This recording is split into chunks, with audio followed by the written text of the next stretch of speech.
পাল্টাপাল্টি হামলায় উত্তপ্ত ইরান ইসরায়েল সংঘাত। দুই দেশেই সমান্তরালে চলছে ক্ষমতা প্রদর্শনের লড়াই। ইসরায়েলি সামরিক বাহিনীর দাবি, শুক্রবার ভোরে ইরানের পশ্চিমাঞ্চলে ক্ষেপণাস্ত্র উৎক্ষেপণ কেন্দ্র লক্ষ্য করে একযোগে হামলা চালায় তারা। 15টি যুদ্ধবিমান অংশ নেয় এই অভিযানে। ব্যবহার হয় অন্তত 30টি অস্ত্র। পাল্টা প্রতিক্রিয়ায় ইরান ক্ষেপণাস্ত্র ছোড়ে ইসরায়েলের হাইফা শহরে। বিস্ফোরণে আহত হন অনেকে।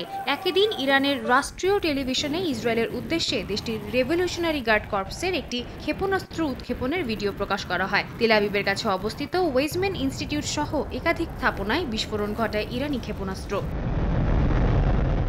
সংঘাতের মধ্যে ইরানের উত্তরাঞ্চলের সেমনান শহরে 5.1 মাত্রার ভূমিকম্প অনুভূত হয়। শহরটির কাছে একটি মহাকাশ ও ক্ষেপণাস্ত্র কেন্দ্রের অবস্থান হওয়ায় তা উদ্বেগ সৃষ্টি করেছে।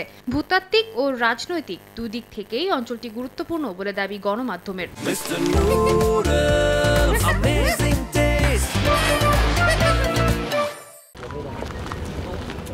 ইসরায়েলের প্রধানমন্ত্রী বিনিয়ামিন নেতানিয়াহু বলেন, লক্ষ্য অর্জনে যতদিন প্রয়োজন ইরানে হামলা চালিয়ে যাবে তার দেশ। তিনি দাবি করেন, শুধু ইসরায়েল নয়, বিশ্বের বহু দেশকেই বাঁচানোর লড়াই করছে তার দেশ।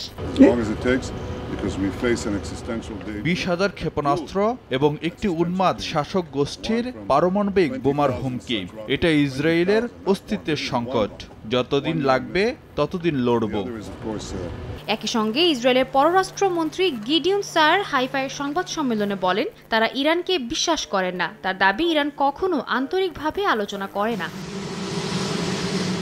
এদিকে মার্কিন প্রেসিডেন্ট ডোনাল্ড ট্রাম্প বলেছেন, যুদ্ধে ইসরায়েল এগিয়ে থাকায় তাদের উপর হামলা বন্ধে চাপ প্রয়োগ করা অনুচিত। তিনি বলেন, ইসরায়েল ভালো করছে, যুদ্ধে এগিয়ে আছে, তবে ইরান ততটা ভালো করছে না বলে মন্তব্য করেন তিনি। ইউরোপীয় কূটনীতিকদের পক্ষ থেকে যুদ্ধবিরতির আহ্বান এলেও ট্রাম্প জানান, আপাতত যুক্তরাষ্ট্র এমন কোনো চাপ দেবে না।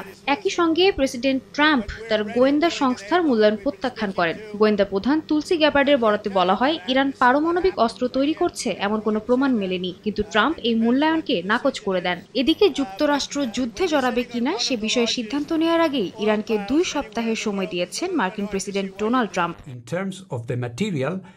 এদিকে আন্তর্জাতিক পরমাণু সংস্থা IAEA জানায়, ইরানের নাতানজ পারমাণবিক কেন্দ্রে তেজস্ক্রিয় ও রাসায়নিক দূষণের ঝুঁকি তৈরি হয়েছে। সংস্থার মহাপরিচালক রাফায়েল গ্রোসি জানান, কেন্দ্রের ভেতরে ইউরেনিয়াম আইসোটোপ ছড়িয়ে পড়েছে, যা শ্বাস প্রশ্বাসের মাধ্যমে মারাত্মক স্বাস্থ্য ঝুঁকি তৈরি করতে পারে।